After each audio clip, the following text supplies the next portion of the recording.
Doctor Shyama Prasad Mukherjee की 125वीं जयंती पर केंद्रीय गृह मंत्री अमित शाह ने सोशल मीडिया प्लेटफॉर्म एक्स पर एक पोस्ट किया, जिसमें उन्होंने लिखा कि देश की एकता, अखंडता और सांस्कृतिक राष्ट्रवाद के प्रखर पुरोधा भारतीय जनसंघ के संस्थापक श्रद्धेय डॉक्टर श्यामा प्रसाद मुखर्जी जी की 125वीं जयंती पर उनका स्मरण कर नमन करता हूं। डॉक्टर मुखर्जी ने राष्ट्र प्रथम के आदर्श को अपने जीवन का ध्येय बनाया। बंगाल के विभाजन के समय उनका दूरदर्शी नेतृत्व और जम्मू कश्मीर को भारत का अभिन्न अंग बनाए रखने के लिए उनका संघर्ष भारतीय इतिहास में सदैव स्मरणीय रहेगा। सिद्धांतों के प्रति उनकी अटूट प्रतिबद्धता और देश की अखंडता के लिए उनका आजीवन संघर्ष युवाओं को सदैव प्रेरणा देता रहेगा।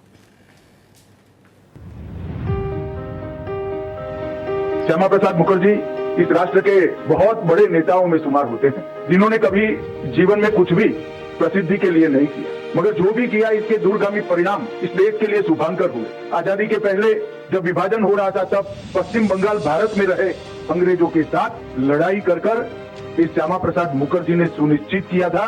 इसी के कारण आज पश्चिम बंगाल भारत का अभिन्न अंग बना हुआ।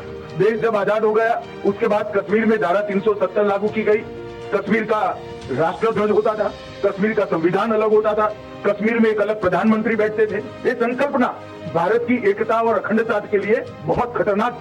तब श्यामा प्रसाद मुखर्जी ने एक आंदोलन छेड़ा कि एक देश में दो विधान, दो निशान और दो प्रधान नहीं रहे, और दिल्ली से लेकर कश्मीर तक मार्च लेकर गए। जहां कश्मीर की शुरुआत हुई, उनसे परमिट मांगा गया। उन्होंने कहा, कश्मीर मेरे देश का हिस्सा है, मुझे कोई परमिट की जरूरत नहीं। और श्यामा प्रसाद मुखर्जी को वहीं अरेस्ट कर दिया, और उस जेल में ही श्यामा प्रसाद मुखर्जी का संवेदनास्पद मृत्यु भी हुई। और आज श्यामा प्रसाद जी का वो स्वप्न साकार हो गया है।